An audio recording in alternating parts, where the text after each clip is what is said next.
The plan of Russia in Mariupol and in the same as with regard to the whole Ukraine, to occupy the territory. And Mariupol is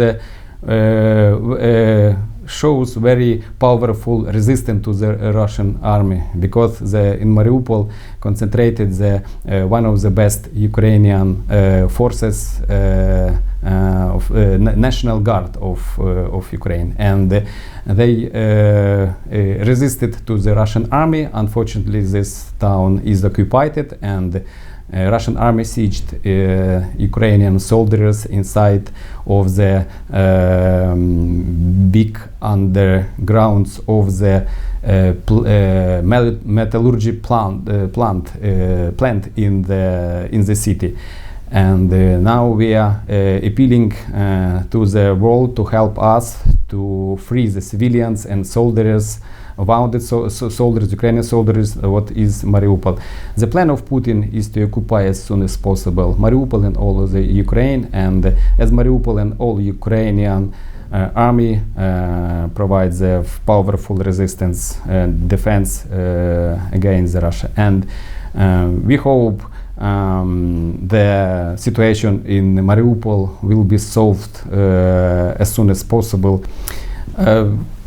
The role of other countries is very important, I could say crucial for us, because it was very difficult for Ukraine to be alone against the second army of the world, I mean Russian army, to defend our lands. And thank you that from the first days even of the war started, we received a lot of support.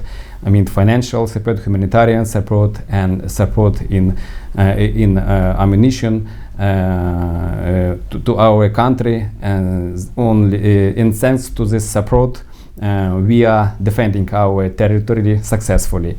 And this support is increasing. It's very important for us. A lot of countries, in addition to the political support, do you remember that in United Nations more than 140 countries supported the resolution against the war of Russia in Ukraine. And in addition to the political support, we are receiving the practical support, and this support is increasing. The European countries, all 27 countries of the Europe, United Kingdom, USA, and a lot of other countries in even in Africa, in Asia, in Latin America, helping Ukraine with all kind of support. And this support, very important, the support is increasing in quantities and in qualities. We have the very structural and very big funds, financial, humanitarian funds, which support of Ukraine, and it sure make a very good impact to our position of our army in political, in economic sphere, and in defense sphere, of course. And this, from one side, when the support is increasing, all kinds of support, it will make our victory more closer.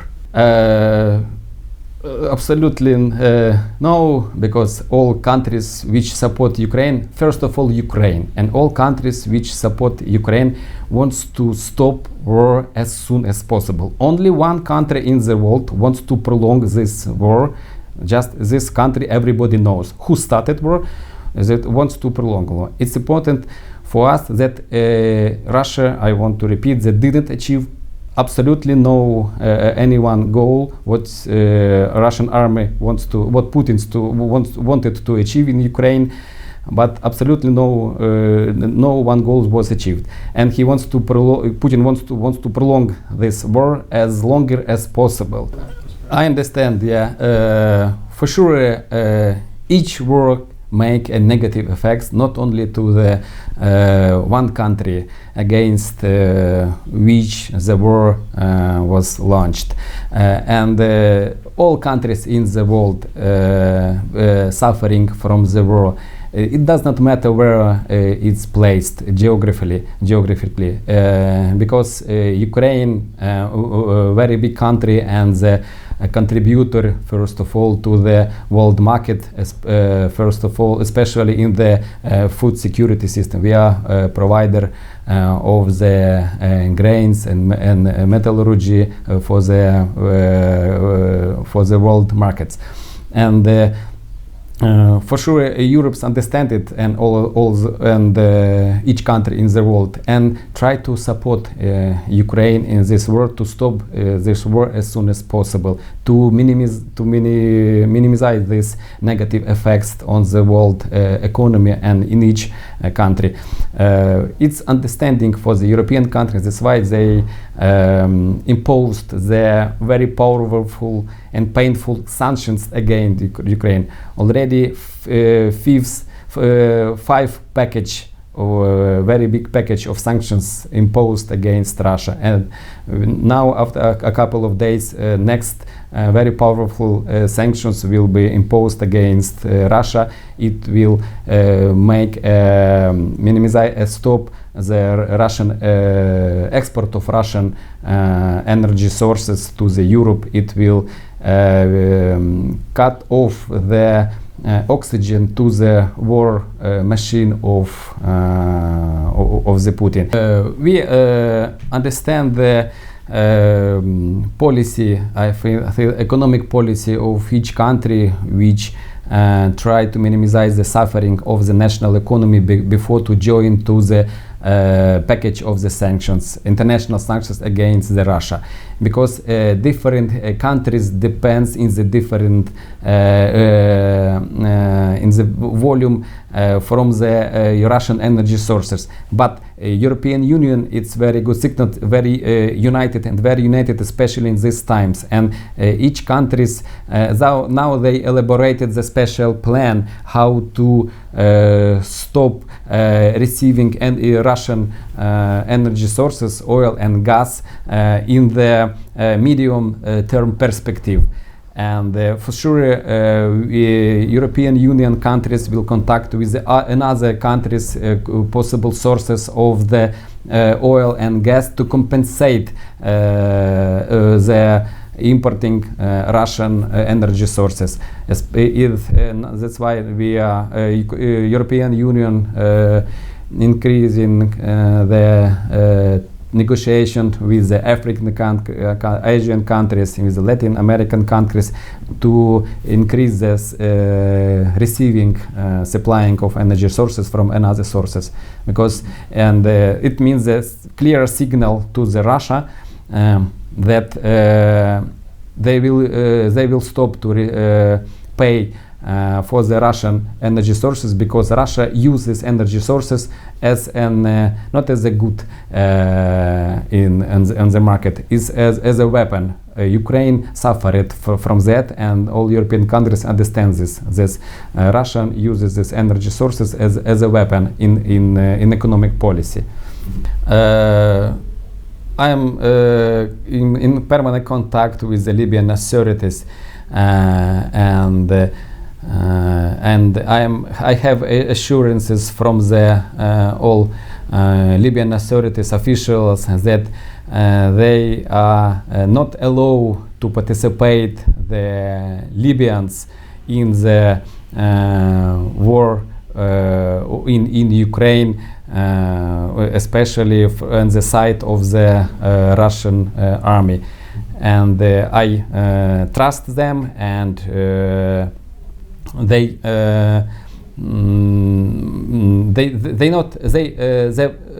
prohibited for the Libyan military forces, for Libyans to participate in the war in Ukraine. And I know the Russian officials, Putin, asked many countries, starting from the Syria, in Libya, and other Arab countries.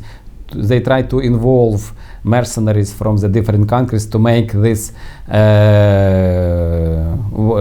military conflict in Ukraine more international from its side, to show the world that many countries supported Putin, but it's not true. only some of them. But in Libya, I fully trust them. They don't participate. From Syrians, yes, we have seen a lot of proof that Syrians participated in Ukraine, in war in Ukraine. On the side of the Russia, they made it for the money. It's officially announced, and we have a lot of proofs in the mass media, and but from Libyans, if it happens, it may be we have seen in the newspaper, but it does not have any proof of that. Russian propaganda, which very fastly spread it all over the world. And Russian propaganda works now more and more active because they failed on the grounds on Ukrainian battlefield. That's why Russian propaganda more and more activated now. It's regarding your question of the presence of the Israeli mercenaries in Melitopol, in Azov. Soldiers polk. It's wording from the Russian propaganda. We don't have any proof from Ukrainian officials about that. It's understand that it makes more, Russia wants to make the more resonance to this case, what is happening in Mariupol. Recently, I have heard the very big mistake of the Lavrov when he said very bad words against the Israelis, and it showed the real nature of the Russian behavior against the Israeli people and against not only Israel, against the world. It's a nature they only wanted. They only pursued it for only its own goal to colonize as much as countries as possible. Ukraine, Moldova, Georgia, Baltic countries, etc. And with regarding this, after this happens, the people of Israel fully understands the price of this wars, and now the accusations continues in both sides. We know the solution, and we can provide all kind of assistance to avoid any problems for the countries what you just mentioned: Tunisia, Algeria, Egypt, which imports a lot of grains from metallurgy and different goods from Ukraine. We have a lot of grains now and metallurgy products, and we can continue supply, but we just now blocked in infrastructure. We have the infrastructure problems. Russia blocked our ports, and we can difficult to supply by ships the grains to the country you mentioned. If the war will be stopped today, tomorrow Ukrainian ships will continue supplying grains for the countries. It will be easy. Now nevertheless we already found some kind of how to avoid these difficulties. We reached the agreements with the neighboring European countries, and they are providing us the trains and the facilities in the ports to continue supplying Ukrainian foods, grains to the markets. The world could not be neutral or even avoid the situation happening in Ukraine. Ukraine is a I don't want to say good or bad, but lesson for each countries what happening in Ukraine, and what happening because the security system is not war must be reconsidered, it must be facilitated, because what we have in Ukraine now, each country has some kind of problems, and the war could touch each country, but it's not a solution, not a good solution for the countries which has some bad neighbor, how to say. But it's lesson for each country. Regarding them countries from the Maghreb, for sure we understand the policies, the situation, and I first of all highly appreciate, as ambassador of Ukraine, the political support from that countries in United Nations first of all, and continuing humanitarian support of Ukraine.